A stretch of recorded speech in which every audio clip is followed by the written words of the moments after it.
Hey folks, Sean here, and today what I want to talk to you about is one of my favorite patterns when you're building a potential B2B SaaS application, and that's looking to solve your own problem.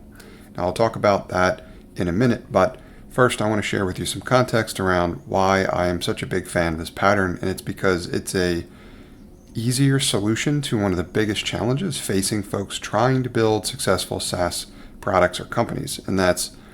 many oftentimes try to build a solution to a problem that doesn't exist. Now, I talk a lot about identifying problems worth solving, and the research work that I do is largely focused on being able to differentiate between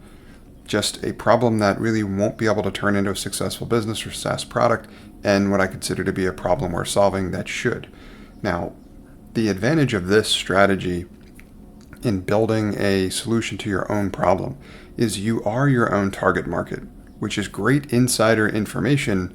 into how your customer thinks. I know it's a use case or an N of one, but that's better than a lot of founders often have that choose to solve problems in industries or for people that in which they are not the target market. So this can be a considerable advantage, and it can also help you gain access to more people within that target market. That is, if you are also inside that target market, most of the time you probably know other folks like you, which makes it probably easier or at least closer to your current network to gain access to more of those folks to better understand the context around how they want their problem to be solved, making it a bit easier for you to get the information you need to determine ultimately what to build and what the product should be. Now, the other advantage to leveraging this strategy is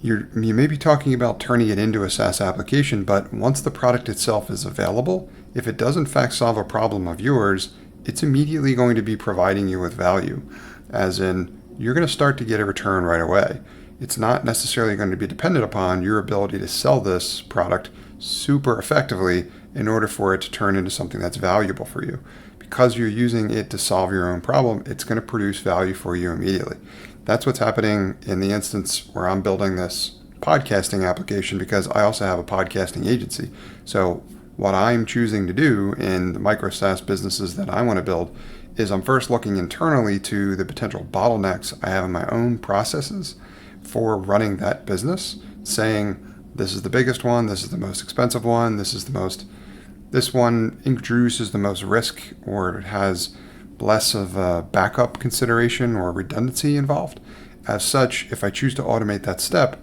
I'm going to get all that value back, and I'm already receiving that because my product is now available. Now I'm selling it externally as well too to others that also may need it, and that's going to just increase the potential return that I get on it, but I'm getting value right away. So the product isn't sitting there and potentially not earning if I'm not ultimately making paid conversions. So I want you to consider this as an option when you're thinking, especially when you're thinking about building potentially your first SaaS application. Are there problems you need solved? Because number one, you can get value out of it right away once the product is available. But number two, and probably more importantly, it's going to give you greater context for the problem to be solved, and also how people within that target market are probably thinking in terms of how they want it to be solved.